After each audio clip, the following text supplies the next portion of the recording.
mô này có cục ni vi vàng mệt vả nhưng nó buồn sang khắp yên tới lên một cái tách hàng play rồi về gật lên cục na mò như buồn krưng hàng buồn cung lụa ni hàng play như ngại hẻm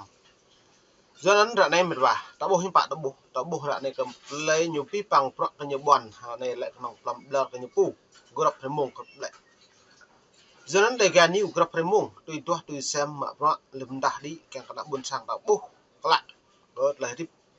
con na cái nhiều pu ngạ tum bing tùy tua pro hàng play cái cả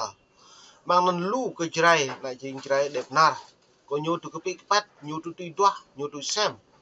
pu lấy giá phone lấy trong hàng play đá đi lấy trong nhiều mạng lấy trong trăm phiên lum ta nghệ sắt đã buồn sang ta xong đây lại năn này là còn mồm tra điệu tùm năn này lại bình còn mạng đi tùm rút cơ bình polion cái như pu hàng play nhiều mạng cứ cầm nghệ sắt lấy lũ đi nhiều và dẫn vật vã ta buộc là tiếp con này dần hiếm bạn nên mời pre ít lăng video để rút bởi lo này hàng lại nhiều rằng bỏ còn nhiều lệ cái nhiều bắn cưng hàng lại cái cả lại tụ hàng lại phèn bồn cung rong tôi nhiều bắn cưng cái nhiều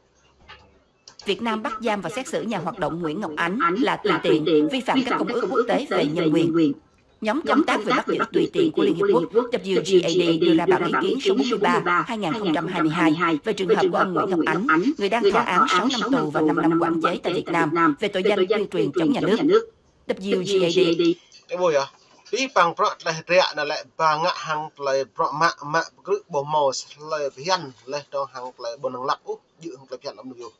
giờ nó nhiều mạng nhiều lại gỡ một cái tưng hàng pul nục na cái nhiều pu nhưng bạn đang keng ta nhiều phân tích vùng đa với cái lại cái tưng hàng lại nục na cái nhiều pu nhưng bạn phun có kha nhớ lấy chỉ làm những bảy lại một cái tưng người ta nhiều lại một cái tưng này nhật lại một phao của toán này lại bộ tôi cứ lại phiền cái nhủ nó lại cái tưng nhá bữa nay hàng lại phiền atố nuôi tiếp bằng lần chăn Việt Nam atố hàng lấy mạo pro lấy tông ta hàng lấy cái gal hàng lấy nhẹ hẻm lũ vậy thì lần chăn Việt Nam nhiều atố lại cái tưng hàng nục na cái nhiều mà giờ nó tạo bột là cái nục na công sản Việt Nam thì bạn gì chinh có một niệm nạp lấy tông pro cất như cái ngặt rồi cái nào buồn sáng như thầu được hem các bạn nhiều lấy tông hem các bạn nhiều hem bạc lấy lu cái nào buồn sang thì ta như nhạc lại chứ nó vậy sama lại này bố dự đây em sẽ thử nấu nhu kén cái gì ôi dạ bị má cái đồng giấy lại cho vi vàng cái đồng gì tốt vậy cái bộ giờ dưới nó tại với bread em đứng lấy đang bạc nhiều yêu cầu chính phủ Việt Nam thực hiện các bước cần thiết để khắc phục tình trạng của ông Ánh ngay lập tức và cải thiện tình hình để phù hợp với các tiêu chuẩn quốc tế có liên quan, bao gồm cả những quy định được nêu trong tuyên ngôn quốc tế về nhân quyền và công ước quốc tế về quyền dân sự và chính trị. Giờ nó rằng pre nhiều ngã hàng lại tuyên ngôn quốc tế, nhưng tuyên ngôn quốc tế thầu từ những bộ cái này, nhiều cái nòng rắc ủng hộ lào đi rắc pre nuôi thì cả thầu được bẹ như đã này lại bộ kẹng nhạc tôi lại nó nữa nhưng mà như lẽ tuyên ngôn quốc tế như lẽ tất cả mọi người sinh ra đều có tự do và bình đẳng, không ai tức lấy quyền đấy nên vậy bình đẳng nhưng bình đẳng lại tiếp bù màu kinh tế phụ này và phụ đi lại tiếp hem lại lê thằng quyền ý keng hem lại cái lê từng hàng lại cái cal cái phụ bù màu phụ lấy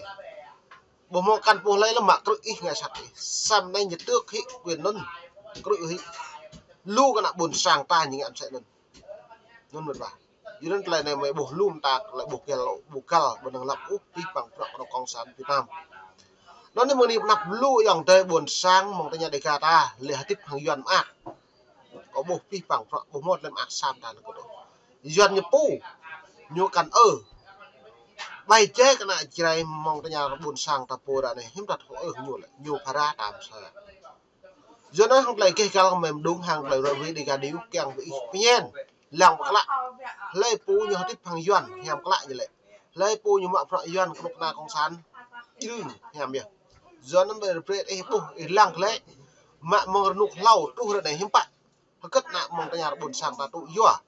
họ cất nạp lời la ta đi bia lăng sang duyên hàng sang lại về về đã hiếm bạn lấy mà giờ nó về thầu nhiên làm các lại cho nên nhé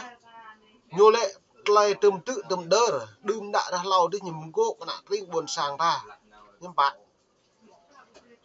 từ từng trong pháp trong Mỹ đi bia xây hoại vít nhằm bằng vít mất gật lê đi bia vít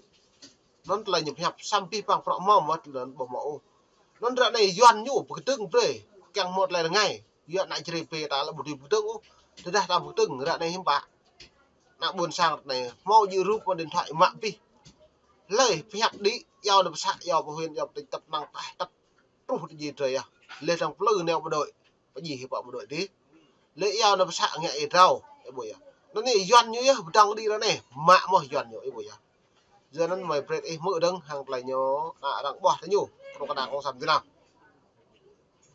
Văn phòng Đông Nam Á của Cao ủy Nhân quyền Liên Hiệp Quốc viết thông cáo báo chí gửi cho VOA kèm theo bản ý kiến hôm 21 tháng Giêng. Biện pháp khắc phục thích hợp theo WGAD là phóng thích ông Ánh ngay lập tức. Bộ Ngoại giao Việt Nam không phản hồi yêu cầu bình luận của VOA. Bà Nguyễn Thị Châu, vợ ông Nguyễn Ngọc Ánh từ Việt Nam. Ê bồi á, biết rằng làm ít cái nhủ buộc càng lệ rằng ô lệ đông hàng lấy miền tập hí nhiều cả bộ màu lệ có nhiều nhẹ sạt mà cự rằng ô lệ nân pne bố rằng mạng cự này lại hẹp đi về mày ít mưa đừng hàng lấy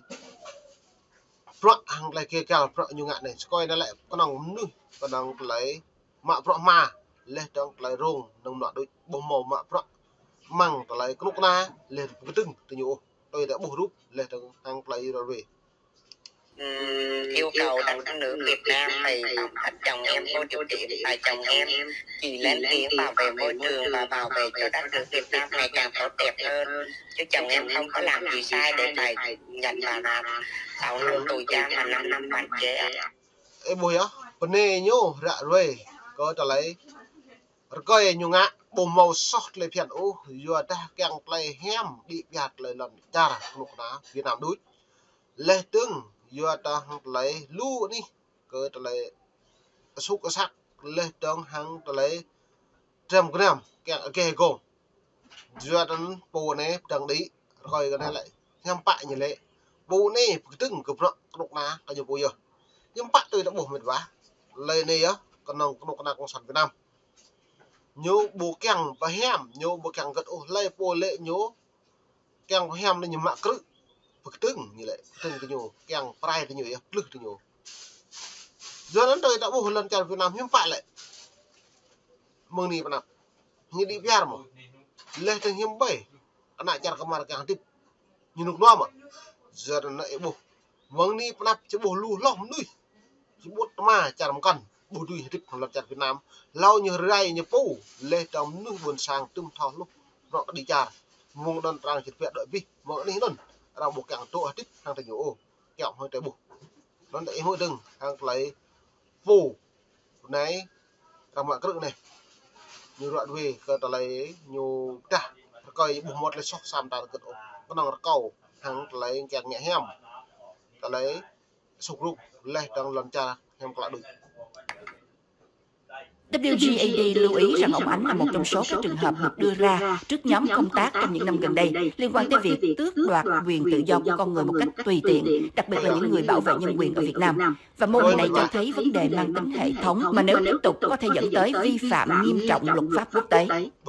Ông Nguyễn Ngọc Ánh, 43 tuổi, kỹ sư, blogger và là nhà bảo vệ nhân quyền, bị bắt giam vào tháng 9 2018. Ông lên tiếng về các vấn đề môi trường khác nhau vì ảnh hưởng tới cộng đồng và người dân Việt Nam. Tính tới ngày 21 tháng. Để bộ mặt trâu ra này em bạn nhớ trâu bên này là nhiều đồ vong nhiều đồ cự nhiều đồ nghệ sạt để thống mạng trâu lao vật thống mạng mâu thuẫn trâu span thuẫn đồ bò span đi trâu ra này thì nhiều đồ vong đồ nghệ sạt một đồ lệ tương mạng tương cự đừng em bạn đã buộc dân đã lằng hàng này lại lúc nào con sản Việt Nam gặp rơi bự thấy nhiều cái nghệ tăng tôi được dân này dạng này dân nạo buồn sang ta bài chơi cái nạo buồn sang đợi trả cho lùng nhiều plư mang phạ mạ nhiều plư này sĩ Campuchia nhiều plư này sĩ Ả Rập Xê Út nhiều plư này nghe Linh Han nhiều gì và Linh Han lên nhiều plư mạ phạ đồng này Bình Dương từng plư cái gì mà lúa này như ngã này cường hợp tác và sẵn sàng xử lý các vấn đề trên biển. Dân này này lao vì mong lên mệt vả mong để cả nhiều đã đi hàng lấy doanh lấy nhố ngã sát